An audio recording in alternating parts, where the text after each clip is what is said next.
یہ جاہل ہے، اس کے باوجود کچھ لوگ انہیں سردار کیوں بنائیں گے، انہیں مفتی کیوں سمجھیں گے؟ کیونکہ لوگوں کے سامنے ظاہر ہوں گے عالم کی شکل میں. اور یہ طریقہ شروع اسلام سے لے کر آج تک جاری ہے. یہ آج کے دور کی کوئی ایجاد نہیں ہے، بلکہ آپ تابعین تابعین کے زمانے میں پائیں گے بے شمار لوگوں کو جو مدینہ علم کا مرکز تھا، جہاں صحابہ اکرام، تابعین، تابعین کثیر تعداد میں موجود تھے. امام مالک رحمہ اللہ کو اپنی پوری زندگی مدینے سے باہر جانے کی ضرورت ہی نہیں پڑی، کیونکہ تمام کے تمام علماء مدینے کے اندر موجود تھے.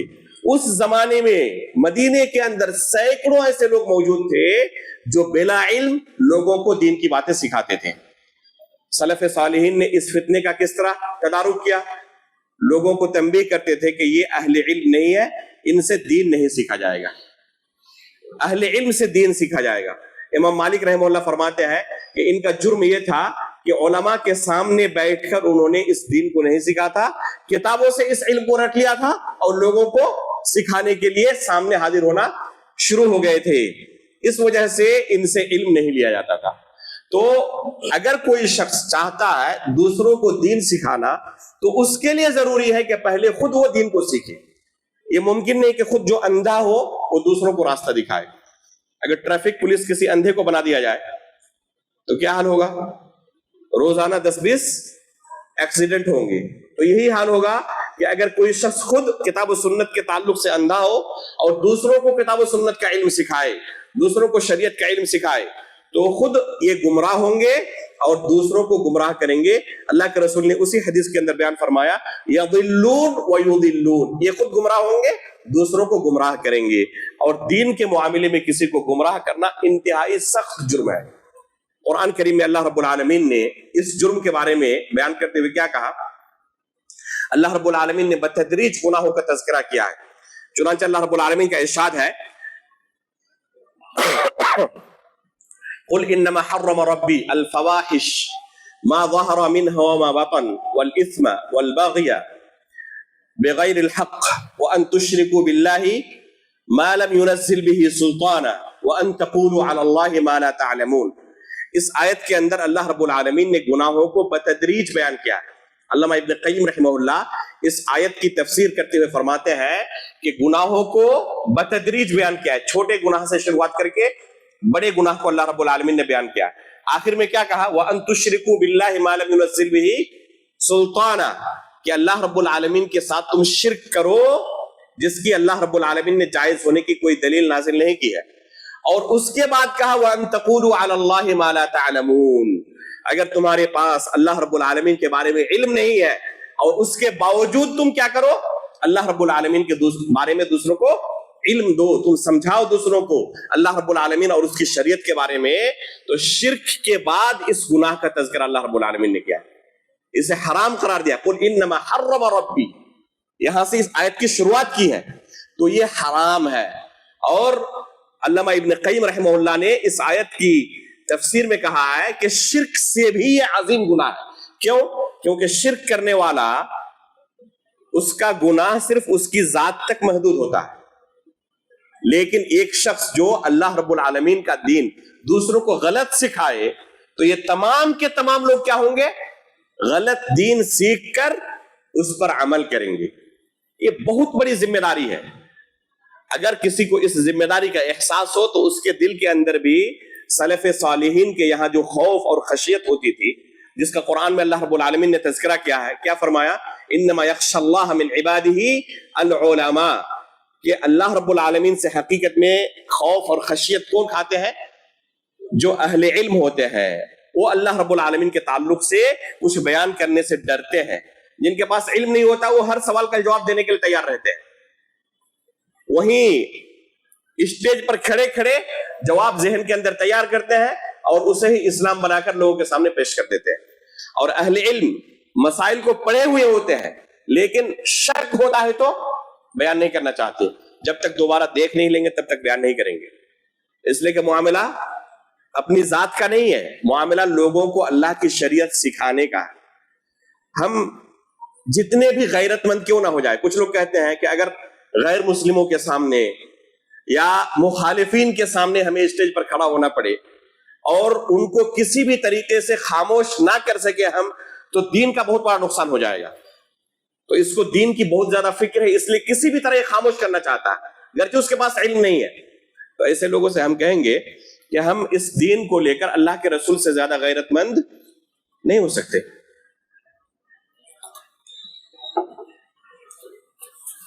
مشرکین اللہ کے رسول صلی اللہ علیہ وسلم کے پاس آتے تھے آپ کا امتحان لینے کے لیے کہ آپ سچے رسول ہیں تو اس سوال کا جواب دے دیں. اللہ کے رسول کے پاس علم نہیں ہوتا، جواب نہیں دیتے، خاموش رہتے، انتظار کرتے کہ اللہ کی طرف سے وحی نازل ہو. روح کے بارے میں سوال کیا گیا، اللہ کے رسول کو علم نہیں تھا، اللہ کے رسول خاموش رہ گئے.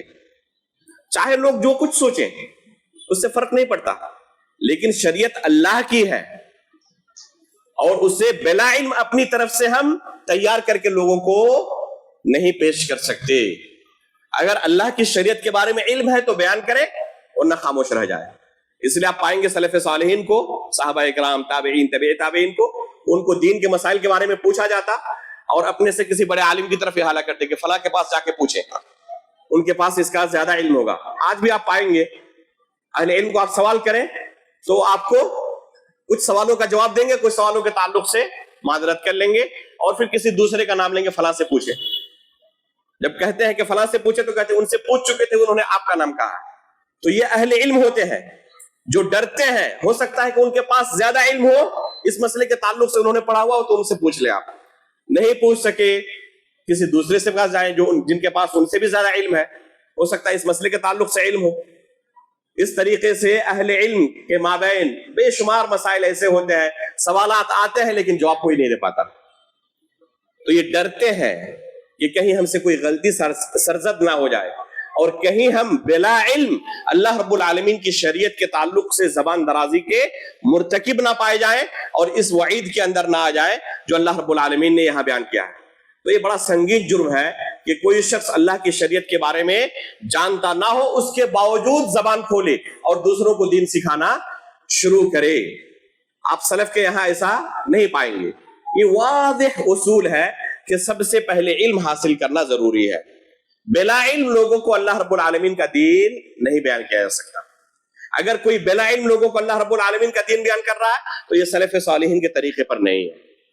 تو یہ سب سے بنیادی اصول و ضابطہ ہے دعوت کے باب میں کہ دعوت دینا اگر کوئی لوگوں کو چاہتا ہے، لوگوں کو اللہ رب العالمین کا دین سکھانا چاہتا ہے، تو پہلے وہ معروف طریقے سے خود علم حاصل کرے، اس کے بعد لوگوں کے درمیان آئے اور لوگوں کو اللہ رب العالمین کا دین سکھائے.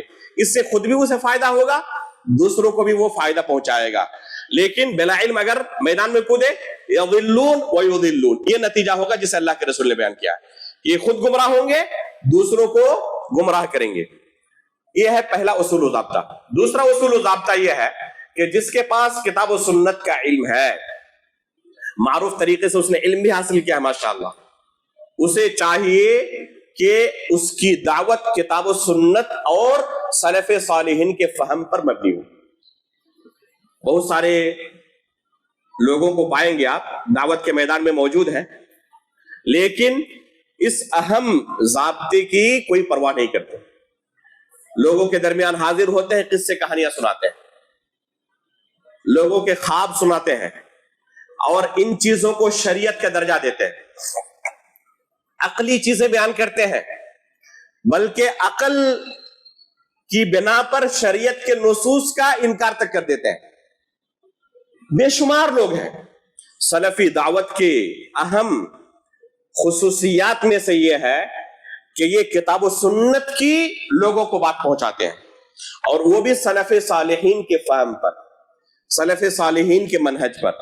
ان نصوص کا سلف صالحین نے کیا معنی لیا ہے اسی معنی کو پہلے پتا کرنے کی کوشش کرتے ہیں اور اسی کی دعوت و تبلیغ کرتے ہیں. آپ جائیں صوفیہ کے ہاں، آپ پائیں گے کہ ان کے ہاں شریعت کون سی چیز ہے؟ ان کے ہاں کتاب و سنت اصل نہیں ہے. ان کے ہاں خواب ہے، کشف ہے، وجد ہے. ان چیزوں کو ان کے ہاں پائیں گے آپ، اور انہی چیزوں کو شریعت بنا کر لوگوں کے سامنے پیش کرتے ہیں. چنانچہ آپ اگر ان سے پوچھیں کہ اس مسئلے کی دلیل کیا ہے تو یا تو وہ دلیل ہی نہیں دیں گے یا دلیل ایسی دیں گے جو کسی بھی صحیح حدیث سے ثابت نہیں. ان کے یہاں افراط و تفریط ہے. ایک یہ فرقہ ہے جن کے یہاں دلائل کے نام پہ قرآن و سنت کے نصوص نہیں ہوتے، دلائل کے نام پہ خواب ہوتے ہیں، کشف ہوتے ہیں، وجد ہوتے ہیں، منامات ہوتے ہیں. یہ چیزیں لوگوں کے سامنے شریعت بنا کر پیش کرتے ہیں، اور حدیث بھی اگر پیش کرے تو جھوٹی حدیثیں، من گڑت حدیثیں، ضعیف جدہ اور ضعیف حدیثیں یہ لوگوں کے سامنے پیش کرتے ہیں. بلکہ بے شمار احادیث کیسی ہوتی ہے جن کی کوئی سند ہی نہیں ہوتی، جن کی کوئی سند نہیں ہوتی، ان کی اپنی طرف سے تیار کردہ ہوتی ہے. یہ کیا کہتے ہیں کہ اسانید وغیرہ کی ضرورت آپ لوگوں کو پڑتی ہے، ہمیں سند کی ضرورت نہیں پڑتی، ہم ڈائریکٹ اللہ تعالیٰ سے پوچھ لیتے ہیں. چنانچہ ان کے ہاں بعض کتابیں آپ پائیں گے حدیث کی، سند کیا ہے؟ حدثنی قلبی عن ربی، میرے دل نے ڈائریکٹ اللہ سے روایت کیا. نہ اللہ کے رسول کی ضرورت ہے، نہ کسی صحابی کی ضرورت ہے، نہ جبریل امین علیہ الصلوۃ والسلام کی ضرورت ہے، کسی چیز کی ضرورت نہیں. ایک دیکھیں، یہ وسیلے کے باب میں جب داخل ہوتے ہیں تو گئے گزرے لوگوں کو بھی جب تک ان کا وسیلہ نہ پکڑے تو اللہ رب العالمین تک نہیں پہنچ سکتے. یہ ایک انتہا ہے. اور دوسری انتہا جہاں شریعت کو سیکھنا تھا تو وہاں پر کسی وسیلے کو ہم نہیں پکڑ سکتے، ڈائریکٹ اللہ سے سیکھنا ہے دین. نہ ہمیں کسی صحابی کی ضرورت ہے، نہ سلف صالحین کے فہم کی کوئی ضرورت ہے، نہ اللہ کے رسول کی ضرورت ہے، نہ جبریل امین علیہ الصلوۃ والسلام کی ضرورت ہے. ڈائریکٹ اللہ تعالیٰ سے ہم سیکھ لیتے ہیں. کیسے؟ نیند کی حالت میں پوری شریعت ہمارے بزرگوں پر اللہ تعالیٰ نے ڈال دی ہے. جب سویا تھا رات کو جاہل تھا، جب بیدار ہوا صبح کو علامہ بن کر بیدار ہو گیا. تو یہ چیز ہے ان کے ہاں شریعت. ایک انتہا یہ ہے. دوسری انتہا یہ ہے جو معتزلہ اور خوارج وغیرہ جیسے گمراہ فرقوں کے ہاں پائے جاتے ہیں، اور آج بھی ہمارے اس معاشرے کے اندر جن کو ہم مفکر کہتے ہیں ان کے یہاں یہ بیماری موجود ہے. یہ دوسری انتہا کیا ہے؟ صحیح احادیث کو بھی عقل کے خلاف ہونے کی وجہ سے رد کر دینا. گرچہ وہ حدیث صحیح بخاری کے اندر ہو، صحیح مسلم کے اندر ہو، یا دوسری کتابوں کے اندر صحیح اسانید سے ثابت ہو، نہیں مانتے. کیوں؟ عقل کے اندر نہیں آ رہی ہے. اللہ رب العالمین نے قرآن کریم کے اندر بیان کیا انشقاق قمر کا واقعہ، اقتربت الساعۃ وانشق القمر، قرآن کے اندر موجود ہے. اسی طریقے سے معراج کا واقعہ، اللہ کے رسول ایک ہی رات سفر کر کے بیت المقدس گئے، وہاں سے 7ویں آسمان، اور پھر ایک ہی رات مکہ واپس آ گئے. عقل کے اندر نہیں آ سکتی. کیسے ممکن ہے کہ 1 مہینے کی مسافت ایک دن میں کوئی طے کر لے؟ اس لیے عقل سے ماورا چیز ہے یہ. قبر کے اندر کسی کو عذاب اور کسی کو نعمت کے مرحلے سے گزرنا پڑے گا. عقل کے اندر یہ چیز نہیں آتی ہے، اس کو تسلیم نہیں کر سکتے.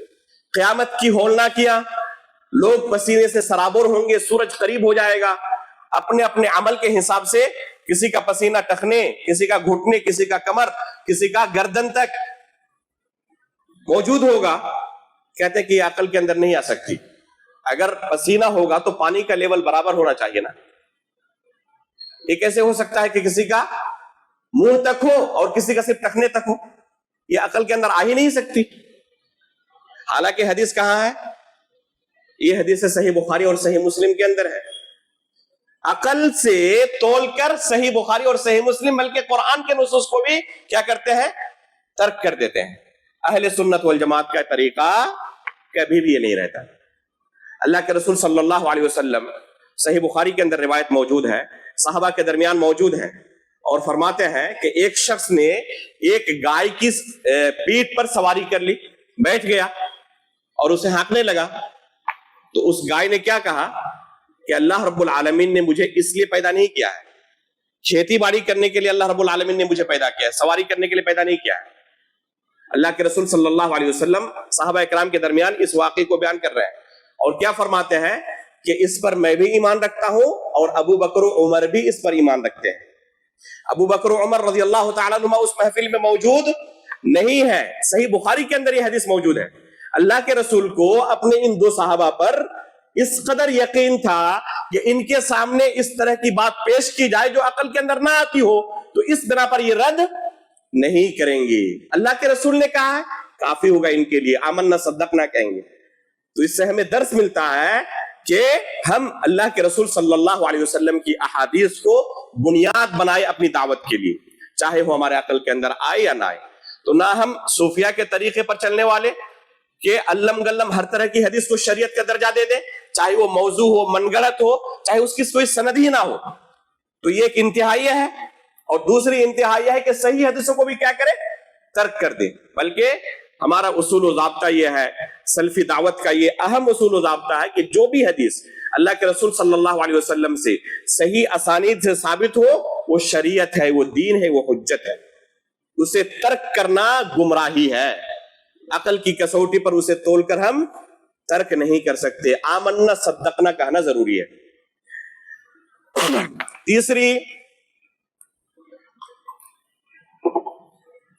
تیسری اہم چیز سلفی دعوت کے اندر، اس کے اصول میں،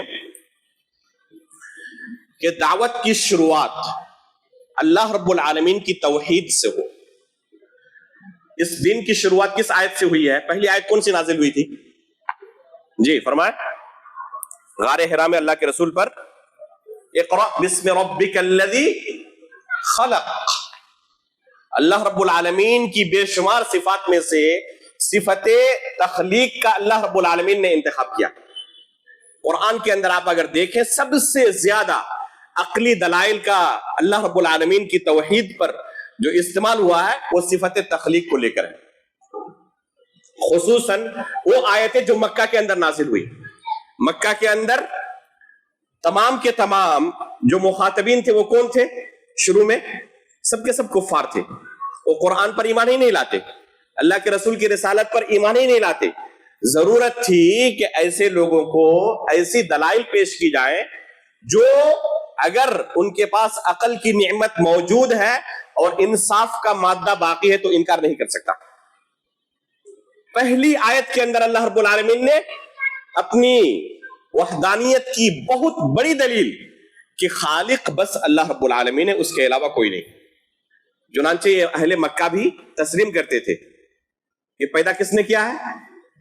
اللہ رب العالمین نے کیا ہے۔ جبیر بن مطعم رضی اللہ تعالی عنہ جو جنگ بدر میں قیدی بنا کر مدینہ لے جائے گئے تھے، فرماتے ہیں کہ اللہ کے رسول صلی اللہ علیہ وسلم نے مغرب کی نماز میں جب سورۃ الطور کی تلاوت شروع کی اور اس آیت پر پہنچے، ام خلقوا من غیر شیء ام هم الخالقون، کہ جن کی عبادت کرتے ہیں وہ ایسے ہی پیدا ہو گئے کسی چیز کے بغیر، یا یہ خود اپنے آپ کو پیدا کرنے والے ہیں۔ کہتے ہیں کاد قلبی ان یطیر، اس آیت کو سننے کے بعد میرا اپنے نفس پر کنٹرول نہیں رہا، اپنے دل پر کنٹرول نہیں رہا، ایسا لگا کہ وہ اڑ رہا ہے ہواؤں میں۔ اس آیت نے فرماتے ہیں فذالک اول ما وقر الایمان فی قلبی، یہ پہلا مرحلہ تھا جب ایمان نے میرے دل پر دستک دی تھی۔ ایک آیت نے ایک ایسے کافر کو جو قیدی بنا کر مسلمانوں کے خلاف لڑنے کی وجہ سے مدینہ لایا گیا ہے، اور اس آیت نے ان کی زندگی بدل ڈالی۔ تو قرآن کریم کے اندر اللہ رب العالمین نے بے شمار آیتوں کے اندر اس طرح کیا کیا ہے؟ اللہ رب العالمین کی وحدانیت کی عقلی دلیلوں کا تذکرہ کیا ہے۔ جیسے کہ پہلی آیت کے اندر ہی شروعات کس سے ہو رہی ہے؟ توحید سے ہو رہی ہے کہ پیدا کرنے والی ذات اللہ رب العالمین کی ہے۔ اللہ کے رسول صلی اللہ علیہ وسلم اپنے دعات کو بھیجتے صحابہ اکرام کو دور دراز کے علاقوں میں، تو کیا نصیحت کرتے؟ فَلْيَكُنْ أَوَّلَ مَا تَدْعُوهُمْ إِلَيْهِ شَهَادَةُ أَن لَا إِلَهَ إِلَّا اللَّهُ۔ آپ کی دعوت کی شروعات کہاں سے ہونی چاہیے؟ کلمہ شہادت سے، کلمہ توحید سے ہونی چاہیے۔ آج بہت سارے لوگ کہتے ہیں، خود میرے پاس ایک شخص آیا کھیڑ میں رتنا گری، کہ آپ لوگ یہ توحید و شرک کی باتیں بیان کر کے لوگوں کو پہلے ہی متنفر کر دیتے ہیں، تو آپ کی مجلس میں وہ بیٹھتے ہی نہیں، تو آپ کی آگے کی بات کیسے سنیں گے؟ اس لیے پہلے میٹھی میٹھی باتیں کریں تاکہ آپ کی مجلس میں وہ پہلے جم جائیں، اس کے بعد آخر میں توحید کی بات کریں۔ کیا خیال ہے؟ یہ طریقہ نفع بخش ہو سکتا ہے؟ اگر یہ طریقہ نفع بخش ہوتا تو اللہ کے رسول صلی اللہ علیہ وسلم سب سے پہلے خود اسے اختیار کرتے، اپنے صحابہ کو بھی اس کی تلقین کرتے۔ میں نے اس بھائی سے کہا کہ آپ کو کیا لگتا ہے، ہم اگر اپنے اخلاق و کردار کو اور اخلاق کی باتیں بیان کرنے کو اتنے اونچے لیول پر لے کے چلے جائے جس کے بعد کوئی انتہا نہیں رہی، تو کیا اللہ کے رسول کے لیول تک پہنچ سکتے ہیں؟ کہہ رہے نہیں، اللہ کے رسول کے لیول تک کیسے کوئی پہنچ سکتا ہے؟ اللہ کے رسول کے بارے میں قرآن میں اللہ نے گواہی دی، انک لعلی خلق عظیم کان خلقہ القرآن، اما عائشہ فرماتی تھی۔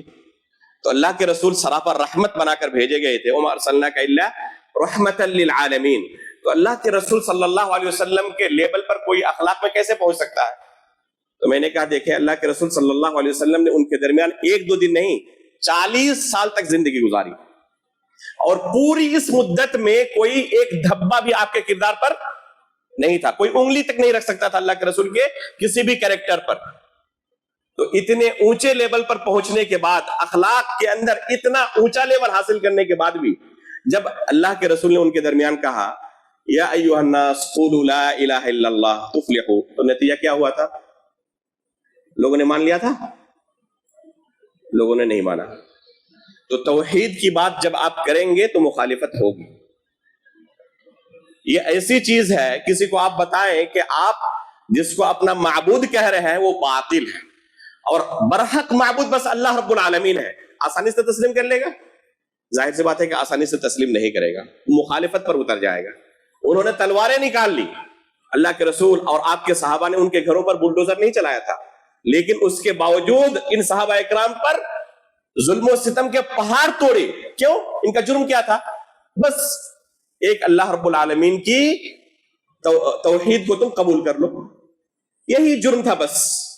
تو آپ توحید کی دعوت چاہے آخر میں دے چاہے پہلے دے، نتیجہ وہی آنے والا ہے۔ اس لیے ہمیں اس بارے میں بہت زیادہ ٹینشن لینے کی ضرورت نہیں ہے کہ ہماری اس دعوت کا اثر کتنا ہوگا، فالوورز کتنے ہوں گے، کتنے لوگ قبول کریں گے، کتنے لوگ میدان چھوڑ کے بھاگ جائیں گے۔ اس بارے میں بہت زیادہ ایک داعی کو ٹینشن لینے کی ضرورت نہیں ہے۔ خالص جو اللہ رب العالمین کا دین ہے اسے حکمت کے ساتھ لوگوں کے درمیان پہنچائیے، اور اللہ رب العالمین سے دعا کریں کہ اللہ رب العالمین لوگوں کے دلوں کے اندر ہدایت ڈال دے۔ ہدایت دینے والا اللہ رب العالمین ہے، کسی انسان کے ہاتھ میں ہدایت نہیں ہے۔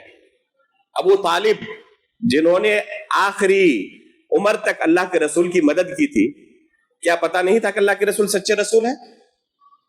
لیکن آخر تک انہوں نے کلمے کا اقرار کیا؟ کلمے کا اقرار نہیں کیا۔ اللہ رب العالمین توفیق نہیں دی، ہدایت نہیں پا سکے۔ لیکن اسی کے بالمقابل دیکھیں، بعض صحابہ اکرام کی سیرت آپ پائیں گے کہ میدان جنگ میں اللہ کے رسول اور صحابہ اکرام کے خلاف جنگ لڑنے کے لیے آئے ہوئے ہیں، اللہ کے رسول کے خون کے پیاسے ہیں، اور اللہ رب العالمین میدان جنگ کے اندر ان کے دل میں ہدایت ڈالتا ہے، اور میدان جنگ کے اندر وہ کیا کرتا ہے؟ اشہد ان لا الہ الا اللہ۔ تو اللہ تعالیٰ چاہے تو ایک خونی دشمن کے دل میں بھی عین وقت پر ہدایت ہی کر سکتا ہے۔ ایک شخص کو صحیح بخاری کے اندر روایت موجود ہے، اسامہ بن زید رضی اللہ تعالیٰ عنہ اور ان کے ایک انصاری ساتھی ایک شخص کو دوڑا رہے ہیں، مسلمانوں کے خلاف اب تک تلوار چلا رہا تھا، لوگوں کو قتل کر رہا تھا۔ اب ان دونوں نے ان پر قابو پا لیا، ان دونوں نے تلوار اٹھائی چلانے کے لیے، عین موقع پر گرے ہوئے ہیں اور یہ ان کے اوپر سوار ہیں اور تلوار ابھی چلانے ہی والے ہیں۔ کیا کہتے ہیں؟ اشہد ان لا الہ الا اللہ واشہد ان محمدا عبدہ ورسولہ۔ اس انصاری صحابی نے اپنی تلوار روک لی، لیکن اسامہ بن زید رضی اللہ تعالیٰ عنہ نے تلوار چلا دی۔ اللہ کے رسول صلی اللہ علیہ وسلم کے پاس پہنچے تو جب واقعہ بیان کیا تو اللہ کے رسول صلی اللہ علیہ وسلم نے کہا کہ قتلتہ بعد ان قال لا الہ الا اللہ، لا الہ الا اللہ کا اقرار کرنے کے بعد بھی آپ نے اسے قتل کر ڈالا؟ تو انہوں نے کہا اللہ کے رسول، انہوں نے صرف تلوار کے ڈر سے ایسا کہا تھا۔ ظاہر سی بات ہے کہ حالات اور قرائن بھی انہی کی تائید کر رہے ہیں کہ تلوار کے ڈر سے ہی انہوں نے کلمہ کہا ہے، بظاہر ایسا ہی لگ رہا ہے۔ تو اللہ کے رسول نے کیا کہا؟ ہلا شققت عن قلبی، تم نے اس کا دل چیر کر دکھا تھا کہ تمہارے تلوار کے ڈر سے اس نے کلمہ پڑھا ہے۔ پھر بار بار کہنے لگے کہ قیامت کے دن جب یہ کلمہ شہادت لے کر اللہ کے دربار میں حاضر ہوگا تو تم اس کا سامنا کیسے کرو گے؟ جب بار بار کہنے لگے تو اسامہ رضی اللہ تعالیٰ عنہ کہتے ہیں کاش کہ میں آج سے پہلے اسلامی قبول نہ کیا ہوتا۔ تو اللہ رب العالمین اگر چاہے یہاں تو بالکل صراحت آ گئی نا حدیث کے اندر، اللہ کے رسول کی طرف سے گواہی مل گئی کہ اس شخص نے تلوار کے ڈر سے اسلام قبول نہیں کیا تھا. اللہ کے رسول کو بدریہ وحی خبر مل گئی کہ وہ شخص تلوار کے ڈر سے اسلام قبول نہیں کیا تھا. اللہ کے رسول کیا فرما رہے ہیں؟ قیامت کے دن وہ کلمہ لا الہ الا اللہ کے ساتھ حاضر ہوگا، تم اس کا سامنا کیسے کرو گے؟ تو یہ کلمہ لا الہ الا اللہ کے ساتھ حاضر ہوگا، شرک اور کفر کے ساتھ حاضر نہیں ہوگا. تو اس حالت میں بھی اگر اللہ تعالیٰ چاہے تو کسی کو ہدایت دے سکتا ہے. اس لیے کوئی داعی اس خوش فہمی میں نہ رہے کہ میرے اندر اتنی صلاحیت موجود ہے کہ میں دوسروں کو مجبور کر دیتا ہوں اسلام قبول کرنے پر. حاشا وکلا، یہ طاقت اللہ نے انبیاء کو بھی نہیں دی تھی. قیامت کے دن اللہ کے رسول فرماتے ہیں کہ کچھ انبیاء ایسے آئیں گے جن کے فالورز کتنے ہوں گے، ان پر ایمان لانے والے کتنے ہوں گے؟ 2 لوگ 3 لوگ. وَنَبِيٌّ لَيْسَ مَعَهُ أَحَدٌ، اور ایسے بھی انبیاء آئیں گے جن پر ایمان لانے والا ایک بندہ بھی نہیں ہوگا. کیا کہا جائے گا کہ یہ نبی ناکام رہ گئے؟ نعوذ باللہ. برحق نبی ہے، اللہ کی طرف سے نبوت ملی ہے، اللہ کی طرف سے تائید اور نصرت بھی حاصل ہے. اس کے باوجود اگر بظاہر دیکھا جائے، اسی کو اگر ہم کامیابی اور ناکامی کی شرح سمجھ لیں تو ہمیں بظاہر یہی لگے گا کہ ان کا اسکور بالکل کیا رہا؟ 0 رہا.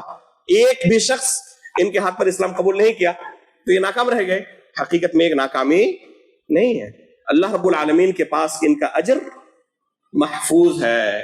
دعوت انتہائی عظیم عبادت ہے. اگر اخلاص کے ساتھ علم حاصل کرنے کے بعد ایک شخص کتاب و سنت کی لوگوں کو تعلیم دے تو یہ انتہائی عظیم عبادت ہے. لیکن کبھی بھی اگر کوئی شخص لوگوں کی خواہش کے مطابق اس دین کو توڑ مڑوڑ کر پیش کرے، گرچہ اس کی دعوت سے وقتی طور پر لوگ متاثر ہو جائیں اور قبول بھی کر لیں، لیکن یہ داعی اللہ کے پاس پکڑا جائے گا جس نے اللہ رب العالمین کے دین کو غلط طریقے سے لوگوں کے درمیان پیش کیا تھا، توڑ مڑوڑ کر پیش کیا تھا. اس لیے یہ اللہ رب العالمین کے پاس نہیں بچے گا.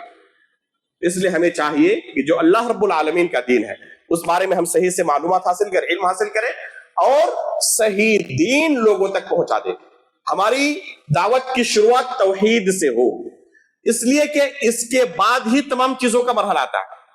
اگر تمام خیر کے کام موجود ہو اور توحید کا اس نے اقرار نہیں کیا، کوئی فائدہ ملے گا اسے؟ کوئی فائدہ نہیں ملنے والا.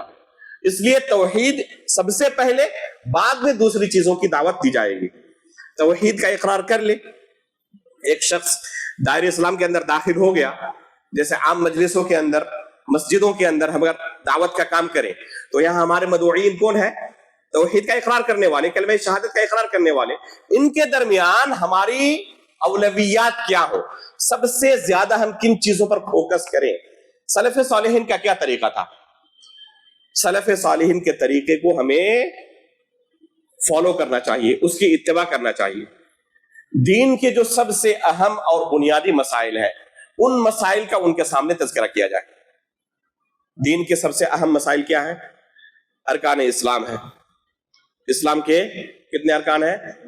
5 ارکان ہیں. کلمہ شہادت کا معنی بیان کیا جائے، اس کے ارکان بیان کیا جائے، اس کے شروط اور ضابطے بیان کیے جائے، کن چیزوں سے یہ کلمہ ٹوٹ جاتا ہے اسے بیان کیا جائے. میں نے ایک چھوٹی سی پتلی سی کتاب لکھی ہے کلمہ شہادت کے اوپر، کلمہ لا الہ الا اللہ کے اوپر، عربی زبان میں طلبہ کے حفظ کے لیے اور عام مساجد میں اس کی اپنی علاقائی زبان میں شرح کے لیے. اللہ کے فضل و کرم سے بہت سارے لوگوں نے بہت ساری مسجدوں میں اس کا درس دیا، میں نے بھی بعض جگہوں پر اس کا درس دیا ہے. تو یہ دین کے بنیادی مسائل ہیں جن کا جاننا ہر شخص کے لیے ضروری ہے. اس کلمے کا معنی کیا ہے، اس کے کیا شروط ہے، اس کے ارکان کیا ہے، کن چیزوں سے یہ کلمہ ٹوٹ سکتا ہے. تو یہ ہے دین کے بنیادی مسائل، سکھائے جائے لوگوں کو. نماز کے بارے میں سکھایا جائے، نماز کے شروط کیا ہے. طہارت پہلی شرط ہے، جسم کا پاک ہونا ضروری ہے، کپڑے کا پاک ہونا ضروری ہے، جگہ کا پاک ہونا ضروری ہے جہاں پہ آپ نماز پڑھیں. تو آخر کن چیزوں سے پاکی ضروری ہے؟ غسل جنابت کا کیا طریقہ ہے؟ حیض سے اگر کوئی پاک ہوئی خاتون تو اس کے غسل کا کیا طریقہ ہے؟ کن چیزوں سے ایک انسان ناپاک ہو سکتا ہے؟ یہ دین کے بنیادی مسائل ہیں، ان چیزوں کے بارے میں بکثرت بیان کیا جائے. اسی طریقے سے اسلام کے جو دوسرے ارکان ہیں، دوسرے ارکان کے متعلق بیان کیا جائے. ایمان کے ارکان ہیں، ایمان کے ارکان کے متعلق لوگوں کے درمیان تفصیلی بیان ہو کہ اللہ رب العالمین پر ہمارا ایمان کیسا ہو، اللہ کے رسول پر ہمارا ایمان کیسا ہو، اسی طریقے سے قیامت کے دن پر ہمارا ایمان کیسا ہو، فرشتوں پر ہمارا ایمان کیسا ہو، تقدیر پر ہمارا ایمان کیسا ہو۔ افسوس کی بات ہے کہ آج آپ جو دیندار طبقہ ہے، جو لوگ مسجد میں حاضر نہیں ہوتے ان کی بات تو چھوڑ ہی دیں، جو لوگ حاضر ہوتے ہیں ان سے بھی جا کر آپ پوچھیں کہ اس ایمان کے کتنے ارکان ہیں، بہت سارے لوگ آپ کو جواب نہیں دے پائیں گے ایمان کے کتنے ارکان ہیں۔ وجہ کیا ہے کہ ہماری دعوت کے اندر یہ بہت بڑا قصور ہے۔ دعات کو چاہیے کہ ان امور پر فوکس کریں، بار بار ان چیزوں کو دہرائیں، اتنی بار دہرائی جائے کہ لوگوں کے ذہن کے اندر یہ چیزیں راسخ ہو جائیں۔ جیسے کہ ہمارے یہاں بعض فقہی مسائل ہیں، ان کا تذکرہ اتنا زیادہ ہوتا ہے کہ آپ لوگوں کو پوچھیں 3 طلاق کا مسئلہ، رفع دین کا مسئلہ، 20 رکعت تراویح کا مسئلہ، تو ہر کوئی کہہ دے گا کہ کن کا مسئلہ ہے یہ۔ لیکن انہی کو پوچھیں آپ تقدیر پر ایمان لانے کا کیا معنی ہے، اس کے کیا ارکان ہیں، کب ایک شخص کو مانا جائے گا کہ تقدیر پر ایمان لانے والا ہے اور کب مانا جائے گا کہ تقدیر کا انکار کرنے والا ہے۔ لوگوں کو پتہ نہیں ہے ان مسائل کے بارے میں، حالانکہ یہ دین کے بنیادی مسائل ہیں جن کا جاننا ضروری ہے۔ صحابہ کرام کے بارے میں ہمارا عقیدہ کیا ہونا چاہیے، امام مہدی کے بارے میں ہمارا عقیدہ کیا ہونا چاہیے۔ آپ کے اس علاقے میں شاید وہ ظاہر ہوا تھا نا، نیا مہدی بن کر، کیا نام ہے اس کا، شکیل بن حنیف، شاید اسی علاقے میں کہیں ظاہر ہوا تھا، ابھی بھی موجود ہے۔ اس کے فالورز آج کتنے ہوں گے انڈیا میں؟ ہزاروں کی تعداد میں۔ کس وجہ سے؟ کیونکہ جو لوگ تو ان کی اتباع کر چکے ہیں، جو نہیں کیے ہیں ان کے بارے میں آپ کنفرم نہیں ہو سکتے کہ وہ اپنے اصل دین پر باقی رہیں گے، کیونکہ اصل دین کو جانتے نہیں ہیں۔ امام مہدی کے بارے میں کیا عقیدہ ہونا چاہیے، دجال کے بارے میں کیا عقیدہ ہونا چاہیے، کون سی حدیثیں وارد ہے، اللہ کے رسول نے کون سے اصول و ضوابط بیان کیے ہیں جس بنا پر اپنے ایمان کی ہم حفاظت کر سکیں، ان کا تذکرہ نہیں ہوتا۔ آج دیکھیں ہمارے جماعت اہل حدیث کے اندر کتنے نوجوان ایسے ہیں، خصوصاً عصری علوم کے پڑھنے والے، جو صحابہ اکرام پر زبان درازی کرتے ہیں۔ محرم کا مہینہ بھی گزرا ہمارے سامنے سے، ہم نے دیکھا سوشل میڈیا پر ایک بہت بڑے طبقے کو کہ وہ کیا کرتے ہیں، وہ صحابہ اکرام پر زبان درازی کرتے ہیں۔ عظمت صحابہ کے تعلق سے ایک میرا سیریز شروع ہوا ہے دارالسلام میں۔ آج کی بات ہے، آج صبح اسی مسجد کے چند مصلیوں کے تعلق سے خبر ملی، اور ان میں سے بعض اہل علم ہیں، مدرسوں کے فارغ التحصیل ہیں، وہ صحابہ اکرام کے متعلق عجیب و غریب باتیں بیان کر رہے تھے۔ آج کی خبر ہے، یہ ہمارے اہل حدیث نوجوان ہیں، آخر ان کے یہاں یہ خرابیاں کہاں سے آئی ہیں؟ وجہ اس کی یہ ہے کہ صحیح تعلیم کی جو ضرورت تھی وہ میدان بالکل خالی پڑا ہوا ہے، یا تو تذکرہ بالکل نہیں ہوتا یا انتہائی معمولی ہوتا ہے۔ آپ خود کہیں توحید اسماء و صفات پر آپ نے کتنے درس سنے؟ جن کی عمر 40-50 سال ہو چکی ہے، شاید انہوں نے بھی اپنی پوری زندگی میں 1-2 درس سنا ہو، یا شاید وہ بھی نہ سنا ہو۔ صفت کلام کے بارے میں کیا گمراہ فرقوں کا عقیدہ ہے اور ہمارا کیا عقیدہ ہونا چاہیے، آپ پوچھیں، لوگوں کے پاس جواب نہیں ہے۔ ان مسائل کا تذکرہ اتنا زیادہ ہونا چاہیے کہ ہر شخص کو ان بنیادی مسائل کے تعلق سے علم ہو۔ اللہ کے رسول صلی اللہ علیہ وسلم کے پاس جبریل امین ایک دن آتے ہیں اور آ کر اسلام کے بارے میں پوچھتے ہیں، ایمان کے بارے میں پوچھتے ہیں، احسان کے بارے میں پوچھتے ہیں، اور قیامت کی علامتوں کے بارے میں پوچھتے ہیں۔ جب واپس چلے جاتے ہیں تو عمر فاروق رضی اللہ تعالیٰ عنہ اس حدیث کے راوی ہے، اللہ کے رسول فرماتے ہیں، یا عمر اتدری من السائل، عمر آپ کو پتا ہے کہ یہ جب سوال کر رہے تھے کون تھے یہ؟ تو کہتے ہیں اللہ ورسولہ اعلم، اللہ اور اس کے رسول بہتر جانتے ہیں۔ تو اللہ کے رسول فرماتے ہیں انہ جبریل اتاکم یعلمکم دینکم، یہ جبریل علیہ السلام تھے جو تمہیں تمہارا دین سکھانے کے لیے آئے تھے۔ کیا سکھانے کے لیے؟ یعلمکم دینکم۔ علماء فرماتے ہیں کہ اس حدیث کے اندر دین کو بیان کر دیا گیا، اسی دین کے بارے میں ہمیں سوال کیا ہے قبر کے اندر، اور یہ سوال ہر ایک سے ہوگا، صرف اہل علم سے نہیں ہوگا، مدرسے کے اندر پڑھنے والے طلبہ سے نہیں ہوگا، ہر ایک سے پوچھا جائے گا اس کے دین کے بارے میں، تمہارا دین کیا تھا؟ اس نے دین کی بنیادی چیزوں کا ہی علم حاصل نہیں کیا اور 50-60 سال دنیا میں گزار کر چلا گیا، اس کے پاس دین کا کوئی علم نہیں۔ اب جیسے بھی لوگ آتے ہیں اس کے پاس جو بھی عقیدہ پیش کرتے ہیں، علم گلم ہر چیز کو قبول کر لیتے ہیں، کیونکہ صحیح علم اس کے پاس ہے ہی نہیں. تو ظاہر سی بات ہے کہ جب وہ کوڑا کاغذ ہوگا تو کوئی بھی چیز اس کے سامنے پیش کیا جائے گا, اسی چیز کو وہ حق سمجھ کر قبول کر لے گا. اس لیے دین کے ان بنیادی مسائل کے تعلق سے ہر مسجد کے اندر اتنا زیادہ تذکرہ ہو کہ ایک عام شخص بھی اپنے عقائد, اپنے مناہج کے بارے میں اچھی طرح واقف ہو جائے, جیسے کہ دنیا کے عام امور کے بارے میں ایک انسان واقف ہوتا ہے. بہت سارے لوگ آپ پائیں گے معاشرے کے اندر ایسے ہیں جو پڑھے لکھے نہیں ہیں, نام نہیں لکھ سکتے, وہ بھی اپنی زندگی گزار رہے ہیں, کسی خاص پیشے کے ساتھ جڑے ہوئے ہیں, روزانہ اچھا خاصا الحمدللہ کماتے ہیں, اپنا پیٹ پالتے ہیں, اپنے گھر والوں کا پیٹ پالتے ہیں. تو دنیا میں زندہ رہنے کے لیے انہوں نے کچھ علم حاصل کیا نہیں کیا, گرچہ پڑھنا لکھنا نہ جانتے ہو. مثال کے طور پر ایک ٹیکسی ڈرائیور ہے, وہ اپنے راستے کے بارے میں علم حاصل کرتا ہے کہ کس راستے سے میں جاؤں گا تو میں کہاں سے کہاں جلدی پہنچ سکتا ہوں, یہاں سے یہاں تک کہ کرایہ کتنا ہوگا. مجال ہے کہ آپ اس کو ٹھگ لیں, نہیں ٹھگ پائیں گے. جو اس کا میدان ہے اس کے بارے میں وہ علم حاصل کیا ہوا. تو اسی طریقے سے گرچہ پڑھنا لکھنا نہ جانتا ہو, دین کے ان مسائل کے بارے میں جانکاری ہر ایک کو رکھنی ہے, اور اس دین کے بارے میں اسے قیامت کے دن اور اس سے پہلے قبر کے اندر پوچھا جائے گا وما دینو. لہذا ہمیں چاہیے کہ ان امور پر ہم فوکس کریں, دین کے بنیادی مسائل پر. تو یہ ہے سب سے اہم مسائل. اس لیے کتاب التوحید کا, العقیدۃ الواسطیہ کا, الاصول الثلاثہ کا, الدروس المہمہ لعامۃ الامہ, اسی طرح نواقض اسلام, یہ جو اہم چھوٹے چھوٹے متون ہیں ان کا درس ہر شہر کے اندر ہونا چاہیے. کم از کم شہر میں کوئی مسجد ہو جہاں پر ان دروس کا اہتمام ہو اور لوگوں کو دین کے بنیادی مسائل بیان کیا جائے. کتنی مرتبہ بیان کیا جائے؟ شیخ ابن باز رحمہ اللہ جانتے ہیں کون تھے؟ پوری دنیا جانتی ہے. ریاض کے اندر اور مدینہ اور مکہ کے اندر کی بات نہیں ہے. جب دلم کے اندر رہتے تھے تو صرف دلم کے اندر رہنے کے دوران الاصول الثلاثہ کا انہوں نے 100 مرتبہ سے زیادہ درس دیا تھا. ایک ہی شہر کے اندر 100 مرتبہ سے زیادہ. یہ کون ہے دنیا کے اندر اپنے زمانے کے سب سے بڑے عالم؟ یہ 2 صفحے کی کتاب کے بارے میں بار بار جو درس دے رہے ہیں تو کیا بغیر کسی مقصد کے؟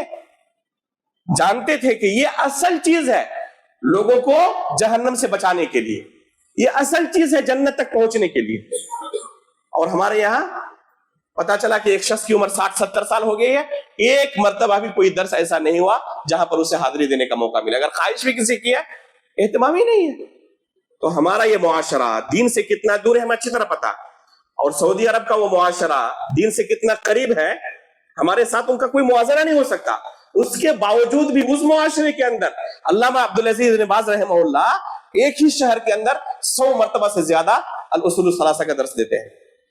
بادشاہوں کے یہاں شیخ ابن باز جاتے تھے اور خاص مجلس لگی رہتی تھی, الاصول الثلاثہ کا بارہا جا کے درس دیتے تھے.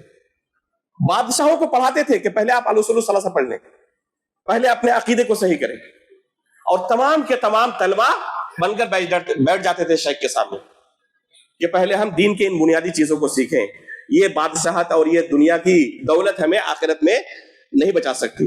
اس لیے میرے بھائیوں, دعات کے لیے بھی ضروری ہے, عام لوگوں کے لیے بھی ضروری ہے کہ بار بار ان دین کے بنیادی مسائل کو سیکھیں اور اللہ رب العالمین کے پاس صحیح دین کو لے کر حاضر ہوں. تو یہ چند اہم اصول و ضوابط ہے دعوت کے باب میں جن کا اہتمام ایک داعی کو کرنا چاہیے. اسی طرح ایک عام شخص کو بھی اپنے دین کے متعلق بیدار ہونا چاہیے اور دین کے کم از کم انہیں بنیادی مسائل کو بار بار سیکھنا چاہیے. یہ نہیں کہنا چاہیے کہ یہ تو 2 ہفتہ پہلے میں نے سنا تھا. بار بار سنیں گے, ایک تو عبادت ہے سننا, اور دوسرا یہ ذہن کے اندر راسخ ہو جائے گا. پھر کوئی باطل فرقے کا آئے گا, کوئی گمراہ فکر لے کر, تو آپ اس گمراہ فکر کو قبول نہیں کریں گے, ورنہ آپ کے پاس علم ہی نہیں رہے گا. تو کوئی بھی شخص آئے گا اور فوراً اس کے پیچھے آپ بھاگ جائیں گے. جیسے کہ آج بہت سارے لوگ رو رہے ہیں کہ ہمارے بچے شکیل بن حنیف کے پاس چلے گئے اور فلاں فلاں کے پاس چلے گئے. اس کی وجہ یہ ہے کہ آپ نے تربیت نہیں کی تھی, آپ نے اہتمام نہیں کیا تھا ان بنیادی چیزوں کا. اللہ رب العالمین سے دعا ہے کہ اللہ رب العالمین دعوت کے ان اہم اصول و ضوابط کی پابندی کرنے کی ہمیں توفیق عطا فرمائے. دین کے ان بنیادی مسائل کو سیکھنے, سمجھنے اور ان پر عمل کرنے کی اللہ رب العالمین ہمیں توفیق عطا فرمائے. ایمان کی حالت پر ہماری وفات ہو, نبیین, صدیقین, شہداء و صالحین کے ساتھ ہمارا حشر ہو. آمین. تقبل رب العالمین. وصلی اللہ علی نبینا محمد.